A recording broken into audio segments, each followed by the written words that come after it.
1971 সালের 16ই ডিসেম্বর। চারদিকের বাতাসে তখন বারুদের গন্ধ, কিন্তু মানুষের চোখে ছিল মুক্তির পরম আনন্দ। 9 মাসের এক দীর্ঘ পথ পেরিয়ে একটা নতুন দেশ পৃথিবীর মানচিত্রে নিজের জায়গা করে নিয়েছিল। সাধারণ মানুষ, যারা বছরের পর বছর কেবল অভাব আর বৈষম্যের শিকার হয়েছিল, তারা বিশ্বাস করতে শুরু করেছিল যে এখন থেকে প্রতিটি সকাল হবে সম্পূর্ণ নতুন সম্ভাবনা। নিজেদের জমিতে ফসল ফলবে, নিজেদের দেশের সম্পদ নিজেদের উন্নয়নে খরচ হবে, আর প্রতিটি মানুষ পাবে তার ন্যায্য অধিকার। সবাই ভেবেছিল এবার বুঝি সব দুঃখের চিরতরে অবসান হলো। কিন্তু ঠিক একই সময়ে মানচিত্রের অন্য প্রান্তে আরও একটি ছোট দ্বীপরাষ্ট্র তাদের যাত্রা শুরু করেছিল।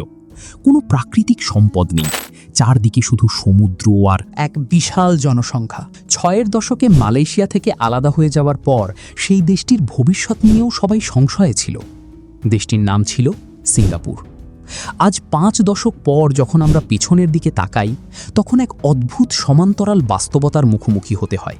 যে সিঙ্গাপুরের সামনে কোনো চেনা পথ ছিল না, তারা আজ পৃথিবীর অন্যতম শীর্ষ ধনী এবং উন্নত রাষ্ট্র। আর আমাদের এই চিরসবুজ ভূখণ্ড, সমস্ত সম্ভাবনা আর সম্পদ থাকা সত্ত্বেও আজ এক গভীর আত্ম উপলব্ধির চৌরাস্তায় দাঁড়িয়ে। মানুষ আজ ভাবছে, ঠিক কোন চোরাবালিতে আটকে গেল আমাদের গতি? একটি সদ্য স্বাধীন দেশের যাত্রা শুরুই হয়েছিল এক চরম অর্থনৈতিক শূন্যতা থেকে। যুদ্ধবিধ্বস্ত অবকাঠামো আর পুরোপুরি খালি একটা রাজকোষ নিয়ে একটা নতুন জাতির ভিত গড়ে তোলা মোটেও সহজ ছিল না। কিন্তু সময়ের সাথে সাথে যখনই কোনো বড় সংকটের মেঘ এসেছে, এই দেশের সাধারণ মানুষ দমে যায়নি। তারা হাড় ভাঙা খাটুনি দিয়ে মাটির নিচ থেকে সোনা ফলিয়েছে, কলকারখানার চাকা সচল রেখেছে, আর প্রবাসী শ্রমিকেরা মাথার ঘাম পায়ে ফেলে রেমিট্যান্স পাঠিয়েছে। অর্থাৎ একটি দেশের মূল চালিকা শক্তি, তার সাধারণ জনগণ, তাদের তরফ থেকে চেষ্টার কোনো কমতি ছিল না। কিন্তু গলদটা রয়ে গেল অন্য এক গভীর জায়গায়, যা দৃশ্যমান কোনো ইটের দালান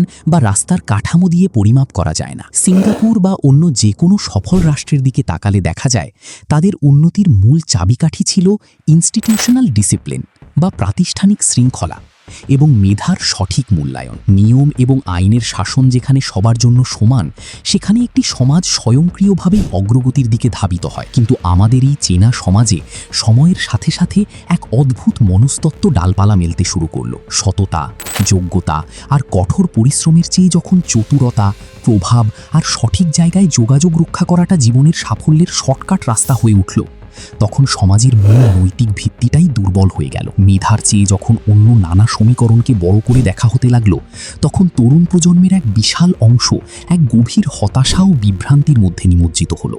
বিগত কয়েক দশকে আমাদের চারপাশে তাকালে দৃশ্যমান অবকাঠামোর এক দারুণ ছবি চোখে পড়ে। চারদিকে বড় বড় উড়াল সড়ক, চোখ ধাঁধানো আধুনিক যাতায়াত ব্যবস্থা আর বড় বড় প্রজেক্ট। বাইরে থেকে দেখলে মনে হতেই পারে দেশ এক অভাবনীয় সমৃদ্ধির দিকে এগিয়ে যাচ্ছে।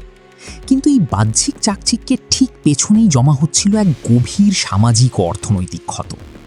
যে কোনো টেকসই উন্নয়নের মূল শর্ত হলো ভারসাম্য।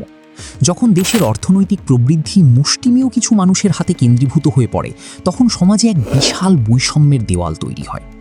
ব্যাংকিং খাতের শৃঙ্খলা দুর্বল হয়ে পড়া এবং আর্থিক খাতে সঠিক তদারকির অভাবে দেশের ভিতরের অর্থনৈতিক রক্ত সঞ্চালন বারবার বাধাগ্রস্ত হতে থাকে। এই টানাপোড়েনের আসল রূপটা কোনো বড় সেমিনার বা পরিসংখ্যানের পাতায় দেখা যায় না। এর আসল রূপটা ফুটে ওঠে প্রতিদিনের কাঁচা বাজারে একজন সাধারণ মানুষের হিসেব মেলানোর লড়াই, মধ্যবিত্তের ডাইনিং টেবিলে কিংবা একজন সৎ চাকরিজীবীর কপালের দুশ্চিন্তার ভাঁজে। নিত্য প্রয়োজনীয় পণ্যের দাম যখন সাধারণ মানুষের আয়ের সীমানা ছাড়িয়ে ক্রমাগত বাড়তে থাকে, তখন সামষ্টিক উন্নয়নের বড় বড় খতিয়ান সাধারণ মানুষের কাছে স্রেফ কিছু অর্থহীন সংখ্যা মনে হয়। একটি সমাজ তখনই সুস্থ থাকে যখন তার প্রতিটি স্তরের মানুষের অর্থনৈতিক ও সামাজিক নিরাপত্তা বোধ করে। কিন্তু যখন নিয়ম মেনে চলার চেয়ে নিয়ম ভাঙাটা বেশি লাভজনক হয়ে ওঠে, তখন পুরো ব্যবস্থার উপর থেকে মানুষের স্বাভাবিক আস্থা কমতে শুরু করে। আমরা আজ যে বাস্তবতার মুখোমুখি দাঁড়িয়ে আছি, তা কোনো এক রাতের ভুল বা কোনো একক ঘটনার ফসল নয়। এটি বিগত 5 দশক ধরে আমাদের সম্মিলিত সামাজিক মূল্যবোধের অবক্ষয়, প্রাতিষ্ঠানিক অভ্যাসের শিথিলতা এবং সমষ্টিগত উদাসীনতার এক দীর্ঘমেয়াদী ফলাফল। আমরা নাগরিক হিসেবে অনেক সময়ই সমষ্টিগত কল্যাণের চেয়ে ব্যক্তিগত সুবিধাকে বেশি প্রাধান্য দিয়েছি। বাংলাদেশ আজ যে সংকটের মধ্য দিয়ে যাচ্ছে এবং প্রাতিষ্ঠানিক স্বচ্ছতা ছাড়া কোনো জাতি তার কাঙ্ক্ষিত গন্তব্যে পৌঁছাতে পারে না। এই ভূখণ্ডের সম্ভাবনা এখনও ফুরিয়ে যায়নি। এর সমাধান লুকিয়ে আছে আমাদের চিন্তাভাবনার পরিবর্তন, সামাজিক জবাবদিহিতা নিশ্চিতকরণ এবং একটি টেকসই প্রাতিষ্ঠানিক ভিত্তি গড়ে তোলার মধ্যে। তবেই হয়তো এই চিরসবুজ মানচিত্র তার দীর্ঘদিনের লালিত স্বপ্নের সেই সঠিক, শান্তিময় ও সমৃদ্ধ গন্তব্যে পৌঁছাতে পারবে। ভিডিওটি কেমন লাগলো কমেন্ট করে জানিয়ে দেন এবং পরবর্তী ভিডিও দেখতে চ্যানেলটি সাবস্ক্রাইব করবেন এবং পেজটি ফলো করবেন। ধন্যবাদ। পরবর্তী কোনো ভিডিওতে দেখা হচ্ছে।